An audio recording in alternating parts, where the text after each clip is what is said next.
नमस्कार दोस्तों, स्वागत है आप सभी का हमारे YouTube channel magic education trick पर। तो दोस्तों हम लोग यहाँ पर एक टेस्ट सॉल्व करेंगे जो कि सामान्य अध्ययन के 25 क्वेश्चन हैं, काफ़ी महत्वपूर्ण हैं। और अभी तक हमने लगभग यहाँ पर 36 पार्ट बना दिया है जो कि आपके एग्जाम से प्लेलिस्ट में जाके देख सकते हैं।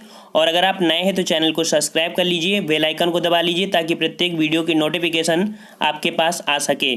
तो चलते हैं, आपका पहला क्वेश्चन कह रहा है हेक्साक्लोरोबेंजीन को क्या कहते हैं। हेक्साक्लोरोबेंजीन को क्या कहते हैं। ऑप्शन आपके पास 4 हैं और आपका सही जवाब हो जाएगा ऑप्शन सी, अर्थात गैमेक्सेन के नाम से जानते हैं, जो कि हेक्साक्लोरोबेंजीन होता है। तो हेक्साक्लोरोबेंजीन को किस नाम से? गैमेक्सेन के नाम से जानते हैं। नेक्स्ट कह रहा है आपसे, भूतल पर स्वच्छ जल का प्रतिशत लगभग कितना है। भूतल पर स्वच्छ जल का प्रतिशत लगभग कितना है। 4 ऑप्शन आपके हैं और आपका यहाँ पर जवाब क्या हो जाएगा? बी नंबर, अर्थात 3% जो जल है वो आपका स्वच्छ जल है। लेकिन अदर जो जल होता है वह लगभग आपका खारा पानी होता है जो पीने योग्य लगभग नहीं होता है। नेक्स्ट कह रहा है आपसे, निम्नलिखित में से कौन सा सिस्टम माइक्रोसॉफ्ट से ऑपरेटिंग सिस्टम नहीं है। तो माइक्रोसॉफ्ट से ऑपरेटिंग सिस्टम नहीं है कौन सा? 4 आपको ऑप्शन दिख रहे होंगे और सही जवाब यहाँ पर क्या हो जाएगा? तो विंडो नेट जो है ये आपका माइक्रोसॉफ्ट से संबंधित आपका ऑपरेटिंग सिस्टम नहीं है। नेक्स्ट क्वेश्चन आपसे कह रहा है, जो कि क्वेश्चन ये आपका आया भी है, प्राकृतिक रेडियो एक्टिव परमाणु के न्यूक्लियस से आने वाले विद्युत चुम्बकीय तरंग कौन सी होती है। अर्थात जो प्राकृतिक रेडियो एक्टिव पदार्थ होते हैं, तो रेडियो एक्टिव परमाणु के न्यूक्लियस से आने वाली जो विद्युत चुम्बकीय तरंगें होती हैं कौन सी होती हैं। यहाँ पर आपका सही जवाब हो जाएगा ऑप्शन सी, अर्थात गामा किरणें होती हैं जो कि आपकी चुंबकीय तरंग के अंतर्गत होती हैं और ये आपके जो रेडियो एक्टिव परमाणु के न्यूक्लियस से आती हैं। नेक्स्ट कह रहा है आपसे, संपर्क प्रक्रिया में उत्पन्न गैस कौन सी है। संपर्क प्रक्रिया में कौन सी गैस होती है आपकी? सही जवाब आपका यहाँ पर क्या हो जाएगा? C number, sulphur trioxide. ठीक है, सल्फर ट्राईऑक्साइड होती है जो एक संपर्क प्रक्रिया में उत्पन्न गैस होती है। नेक्स्ट क्वेश्चन आपसे कह रहा है, लेवोसिए का नाम किस गैस से संबंधित है। लेवोसिए का नाम किस गैस से संबंधित है। तो ये किस गैस से संबंधित है? 4 आपके ऑप्शन हैं और ऑप्शन इसका सही होगा ऑक्सीजन। जो ऑक्सीजन है, ऑक्सीजन को और भी नाम से जानते हैं, अर्थात किससे संबंधित है? आपके लेवोसिए से संबंधित आपकी ऑक्सीजन गैस है। नेक्स्ट कह रहा है आपसे, प्रकाश के किस सिद्धांत के आधार पर छाया बनती है। प्रकाश के किस सिद्धांत के आधार पर छाया बनती है। तो ये छाया किससे बनती है? ऑप्शन आपका ए नंबर हो जाएगा, सरल रेखीय गमन पर आपके प्रकाश के लिए सिद्धांत के आधार पर छाया बनती है, सरल रेखीय गमन पर। नेक्स्ट कह रहा है आपसे, यदि किसी हल्के और किसी भारी पिंड का संवेग समान हो तो गतिज ऊर्जा कितनी होगी। तो अगर हल्का है और भारी भी है तो इनका संवेग अगर समान है तो गतिज ऊर्जा क्या होगी? तो गतिज ऊर्जा इनकी हो जाएगी ऑप्शन सी नंबर, भी मतलब हल्के पिंड के लिए अधिक होगी। ठीक है, अगर संवेग की बात कर रहे हैं यहाँ पर, तो किसी हल्के और किसी भारी पिंड का संवेग समान है तो गतिज ऊर्जा किसकी ज़्यादा होगी? तो आपकी होगा ऑप्शन सी, हल्के पिंड के लिए अधिक होगी जाएगी। नेक्स्ट कह रहा है आपसे कि तरंग में 2 शिखरों के बीच दूरी किससे निर्धारित की जाती है। तरंग में 2 शिखरों के बीच की दूरी जो होती है वो किससे निर्धारित की जाती है? निर्धारित की जाती है ऑप्शन डी नंबर, जो तरंग दैर्ध्य होती है उससे निर्धारित होती है। मान लीजिए आपको कोई तरंग जा रही है और तरंग में 2 जो शिखर होती है तो उसके तरंग दैर्ध्य कहते हैं, अर्थात जब 2 शिखर की बात होती है तो उसे तरंग दैर्ध्य के नाम पर जानते हैं। नेक्स्ट कह रहा है आपसे, अद्रढ़ पिंड पर क्रिया करते हुए बल। अद्रढ़ पिंड पर क्रिया करते हुए बल अर्थात क्या करता है, क्या कर सकता है? तो ये क्या कर सकता है? ऑप्शन ए हो जाएगा, विमी परिवर्तन कर सकता है। ठीक है, क्या कर सकता है? विमी परिवर्तन कर सकता है। नेक्स्ट कह रहा है आपसे, कंप्यूटर मेमोरी में 4 बिट बराबर होती है। हम जो हमारा दूसरा चैनल है देव जी के ट्रिक चैनल, वहाँ पर आपको कंप्यूटर का बेस पढ़ाया जा रहा है और वहाँ पर आपके वन लाइनर क्वेश्चन के बाद आपका टेस्ट होंगे, जो कि आपके 15 टेस्ट होंगे कंप्यूटर से और पूरे के पूरे 50 प्रश्न वहाँ पर टेस्ट में रखे जाएंगे, क्योंकि उस चैनल पे आपका फुल टेस्ट कराए जाते हैं, हिंदी के हो या जीएस का हो या आपका चकबंदी से संबंधित है। तो अगर आप चकबंदी तैयारी कर रहे हैं या लोअर 2 की तैयारी कर रहे हैं तो उस चैनल से जुड़ सकते हैं। दूसरा हमारा चैनल है देव जी के ट्रिक्स, तो उस पर जाइए, वहाँ पर आपको फुल टेस्ट कराए जाते हैं, तो वहाँ पर भी कर सकते हैं। तो यहाँ पर कंप्यूटर मेमोरी में 4 बिट बराबर होती है, तो ऑप्शन यहाँ पर जवाब हो जाएगा सी नंबर, अर्थात नील के बराबर होती है। क्या होती है? नील के बराबर होती है। नेक्स्ट कह रहा है आपसे, जानवरों के किस समूह अर्थात फाइलम के कंकतलोमा नामक गलफड़ों द्वारा श्वसन होता है? तो जानवरों की किस समूह जो अर्थात ये एक समूह होता है जिसमें से गलफड़ों द्वारा श्वसन होता है, ये कौन संघ के लोग होते हैं? तो ये संघ होता है आपका कौन सा? तो यहाँ पर जो मोलस्का होता है, ठीक है, मोलस्का जो संघ के होते हैं वो आपके गलफड़ों द्वारा श्वास लेते हैं। नेक्स्ट कह रहा है आपसे, निम्नलिखित में से कौन सुभाष चंद्र बोस की आज़ाद हिंद फौज का सदस्य नहीं था? तो ये कौन सा सदस्य आपका नहीं था? तो यहाँ पर देखिए आपके कैप्टन मोहन, तो कैप्टन मोहन के बारे में आप जानते हैं, बिल्कुल सही जवाब है। लेकिन यहाँ पर डी नंबर आपका है G.S. ढिल्लो। G.S. ढिल्लो आपके आज़ाद हिंद फौज से संबंधित नहीं थे। ऑप्शन आपका कौन सा हो जाएगा? आपका बी नंबर सही हो जाएगा।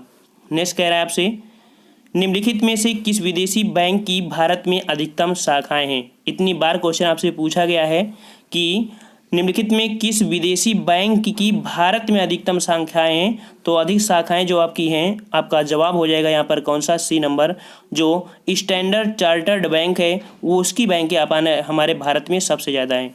लेकिन यहीं पर क्वेश्चन अगर ये कह देता कि किस बैंक की शाखाएं विदेशों में हमारे भारत की हैं, तो ऑप्शन हो जाता आपकी कौन? तो आपका स्टेट बैंक की हो जाएंगी।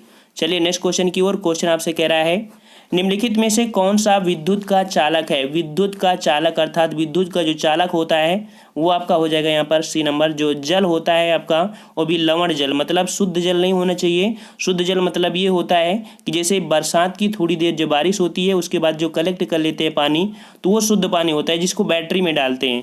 लेकिन लवण जल मतलब कि उसमें कुछ ना कुछ पदार्थ आपके जुड़े हों, अर्थात कुछ उसमें मिला हो, ऐसे जो होते हैं तो उस पर अगर आप करंट लगाते हैं तो लग जाएगा। अर्थात यहाँ पर लवण जल होता है वो आपका विद्युत का चालक होता है, ठीक है ना। नेक्स्ट क्वेश्चन आपसे कह रहा है, 1898 ईस्वी में रेडियोधर्मिता की परिघटना का पता किसने लगाया था? तो रेडियोधर्मिता की जो परिघटना आपकी कब घटित थी? 1898 ईस्वी में, ठीक है ना। तो इसकी पता किसने लगाया था? हेनरी, ठीक है, हेनरी बेक्वेरेल थे। इनको हेनरी बेक्वेरेल के नाम से जानते हैं। तो ऑप्शन आपका यहाँ पर जवाब हो जाएगा ए नंबर, ठीक है। कौन हो जाएगा? ए नंबर आपका जवाब हो जाएगा, ठीक है ना। चलिए नेक्स्ट क्वेश्चन की ओर। क्वेश्चन आपसे कह रहा है, रंगीन टेलीविजन की खोज किसने की थी? रंगीन टेलीविजन, तो रंगीन टेलीविजन की खोज किसने किया था? ऑप्शन आपका यहाँ पर हो जाएगा J.L. बेयर्ड। कई बार क्वेश्चन इस समय जो रेलवे था वहाँ पर रेलवे संबंधित ऐसे क्वेश्चन आ भी रहे थे। तो J.L. बेयर्ड थे जिन्होंने रंगीन टीवी की खोज की थी, ठीक है। मार्कोनी ने क्या किया था? मार्कोनी ने जो रेडियो होता है तो रेडियो की खोज की था किसने? मार्कोनी ने किया था, ठीक है ना। चलिए नेक्स्ट क्वेश्चन की ओर। क्वेश्चन आपसे कह रहा है, निम्नलिखित में से जेल का उदाहरण कौन सा है? जेल मतलब कि जो होता है, जेल मतलब मुरब्बा जैसे होता है ना, तो उसका जेलिक बोल रहा है। जेल का उदाहरण कौन सा है? तो ये जेल का उदाहरण हो जाएगा आपका 18 का डी नंबर, जो क्षौर क्रीम होता है वो आपका जेल का उदाहरण होता है। नेक्स्ट क्वेश्चन आपसे कह रहा है, बैकेलाइट, फिनॉल तथा अन्य किसका सहबहुलक है? जो बैकेलाइट होते हैं, फिनॉल होते हैं और अन्य किसका सहबहुलक है जो आपको दिया है? ऑप्शन आपका 19 का हो जाएगा यहाँ पर ए नंबर, जो फार्मेल्डिहाइड होते हैं। तो फार्मेल्डिहाइड के बहुलक होते हैं बैकेलाइट और फिनॉल। नेक्स्ट क्वेश्चन आपसे कह रहा है, यहाँ पर क्वेश्चन कह रहा है, आय होले प्रशस्ति की रचना किसने की थी? आय होले प्रशस्ति की रचना किसने किया था? ऑप्शन 20 का जवाब हो जाएगा यहाँ पर कौन सा?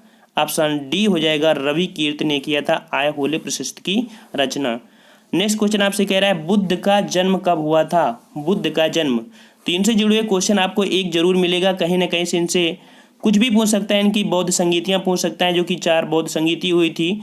हो सकता है 5वीं बौद्ध संगीति जो कि आपके हर्षवर्धन के शासनकाल में हुई थी, ठीक है ना, तो वो भी पूछ सकता है। और 5वीं जो बौद्ध संगीति हुई थी उसमें हर्षवर्धन थे, लेकिन उसकी अध्यक्षता किसने किया था? ह्वेनसांग। ह्वेनसांग कौन था? चीनी यात्री था जो कि आपके हर्षवर्धन के शासनकाल में आया था, तो उसने अध्यक्षता की थी, जो कि 5वीं बौद्ध संगीति आपकी हुई थी। तो बुद्ध का जो जन्म हुआ था वो आपका कहाँ हुआ था? तो डी नंबर आपका हो जाएगा 563 ईस्वी में हुआ था, ठीक है। आपको कमेंट करके बताना है कि बुद्ध का जन्म कहाँ पर हुआ था, ठीक है। कमेंट करके बताना है बुद्ध का जन्म कहाँ हुआ था। नेक्स्ट कह रहा है, छऊ नृत्य कहाँ की नृत्य शैली है? छऊ, तो छऊ देखो आपका जवाब हो जाएगा यहाँ पर कौन सा? तो ऑप्शन के अकॉर्डिंग आपका हो जाएगा बिहार, ठीक है, बिहार, क्योंकि बिहार से आपका कौन अलग हुआ था, झारखंड, ठीक है ना। तो इस कारण जब ऑप्शन नहीं है तो आपको बिहार ही अलग करना है, अर्थात यहाँ पर ए ऑप्शन हो जाएगा। छौ कहाँ का है, आपका बिहार का नृत्य है। यहाँ पर जैसे देख सकते हैं कि आपका उत्तर प्रदेश है, तो उत्तर प्रदेश का जो शास्त्रीय नृत्य है अर्थात क्लासिकल डांस होते हैं, तो क्लासिकल डांस किसे कहते हैं, कभी कभी ये भी क्वेश्चन आता है कि आखिरकार शास्त्रीय नृत्य ही क्यों बोलते हैं। तो जो कृष्ण की लीलाओं से अर्थात कृष्ण के डांस से संबंधित जो भी आपके हुए करते थे उनको हम लोग क्या बोलते हैं, उनको शास्त्रीय डांस कहते हैं। तो यूपी का आपका कौन सा है, कथक हो जाएगा, ठीक है, कथक हो जाएगा, जो कि उत्तर प्रदेश का है। और नेक्स्ट क्वेश्चन की ओर आते हैं। क्वेश्चन आपसे कह रहा है निम्नलिखित में से कौन सा ऊर्जा का नवीकरणीय स्रोत है। ऊर्जा का नवीकरणीय स्रोत, काफी बार ये क्वेश्चन आपसे पूछा गया है। तो ऊर्जा का नवीकरणीय जो स्रोत है आपका वो कौन सा हो जाएगा, तो सी नंबर हो जाएगा, जो कास्ट है, ठीक है, कास्ट आपका नवीकरणीय स्रोत है। यहाँ पर देखो पेट्रोलियम, कोयला, परमाणु ईंधन, ये सभी आपके कैसे हैं, जो कह सकते हैं कि इनसे आपका प्रदूषण ज़्यादा होता है, लेकिन कास्ट जो होता है वो आपका नहीं होगा। नेक्स्ट क्वेश्चन आपसे कह रहा है घटपरडी में घट किससे बनता है। घटपरडी में घट किससे बनता है, तो 24 का जवाब हो जाएगा डी नंबर, जो पत्ती होता है उससे बनता है घटपरडी, ठीक है ना।